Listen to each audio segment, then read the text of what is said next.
होली की आत्मा। बचपन से शहर में रहने वाला मनोज इस साल होली की छुट्टियों में अपने गांव दुर्गापुर वापस आता है, जहां उसे देख पूरा गांव खुशी से झूम उठता है। जब गया था तब इतना सा था और अब देखो कितना बड़ा हो गया है। हाँ सरपंच जी, जब मैं गया था तब आप भी बहुत जवान थे और अब देखो कितने बूढ़े हो गए हैं आप। चला चलो बढ़िया है, बच्चा घर वापस आ गया। इसी खुशी में आज रात पार्टी होगी। क्या बात है, गांव में भी पार्टियां होने लगी। वैसे अगर पार्टी की बात है तो आज क्यों सीधा होली पार्टी करते हैं। होली पार्टी के बाद से चहल पहल में अचानक सन्नाटा छा जाता है, जिसे देख मनोज को कुछ अजीब लगता है, लेकिन तभी सरपंच बात पलट देता है। अब बहुत देर हो गई, चलो सब अपने घर चलो, पार्टी के बारे में कल सोचेंगे। मनोज भी मम्मी पापा के साथ घर आ जाता है, पर होली पार्टी और उस पर पूरे गांव की खामोशी वाली बात अभी तक उसके जहन से निकलती नहीं।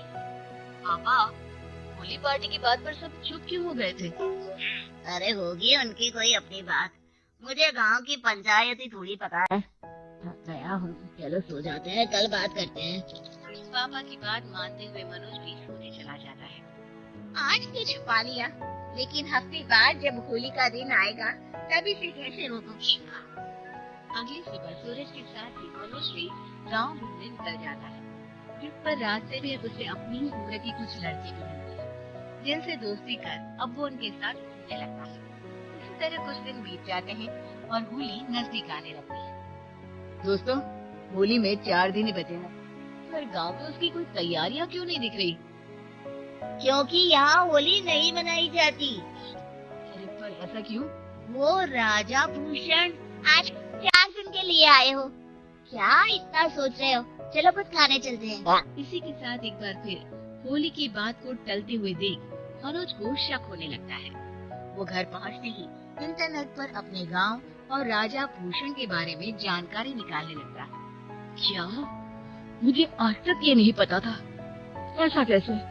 किसी ने मुझे कुछ बताया क्यों नहीं?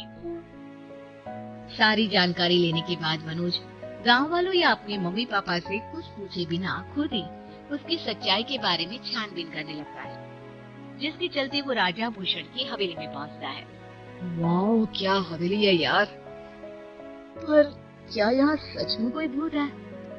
हेलो भूत जी, कोई है क्या? हम इस साल गांव में होली सेलिब्रेट कर रहे हैं, क्या आप उस पर थोड़ा इंटरव्यू देंगे?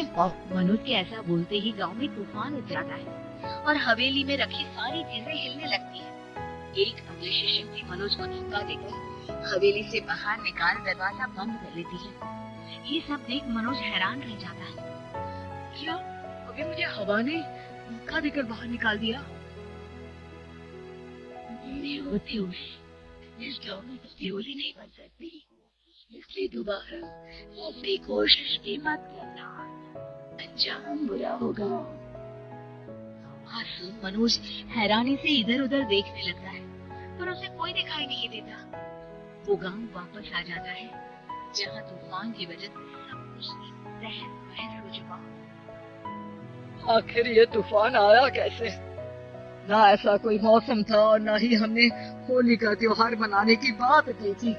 सरपंच की बात पर कोई रिएक्शन दिए बिना मनोज चुपचाप अपने घर चला जाता है।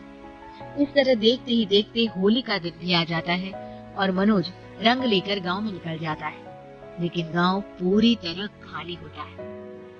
अरे त्योहार का दिन है, धूमधाम की जगह मातम क्यों मनाया हुआ है?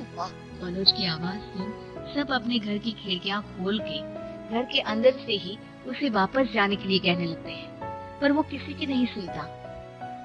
ये पहले भी समझा, अगर होली खेलने की कोशिश भी की तो अच्छा नहीं होगा। अरे बात मान लो बेटा, तुम्हें सच नहीं पता।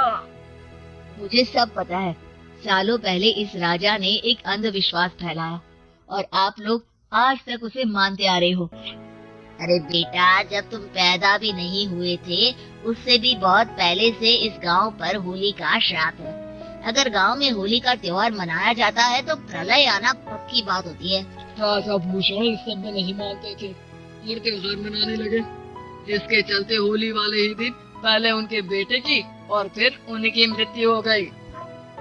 तभी से गांव की रक्षा के लिए उनकी आत्मा उस हवेली में रह रही है। सबकी बातें सुन मनोज उलझन में पड़ जाता है।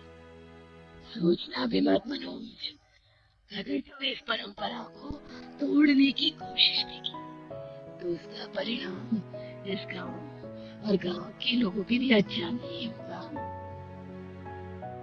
मुझे भी यकीन नहीं हो रहा कि आप लोग एक बेतु की बात को मानकर सालों से रंगों के त्योहार को मातम की तरह मनाते आ रहे हो।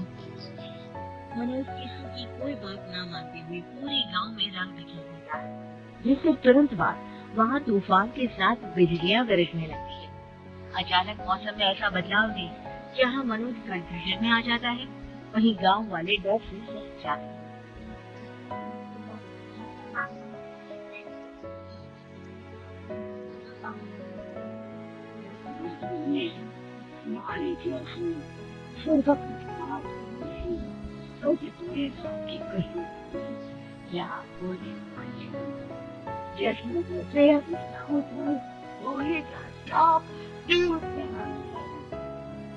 ऐसा बोलकर राजा का भूत वहाँ से गायब हो जाता है, जिसके बाद गांव के लोग धूमधाम से होली मनाते हैं।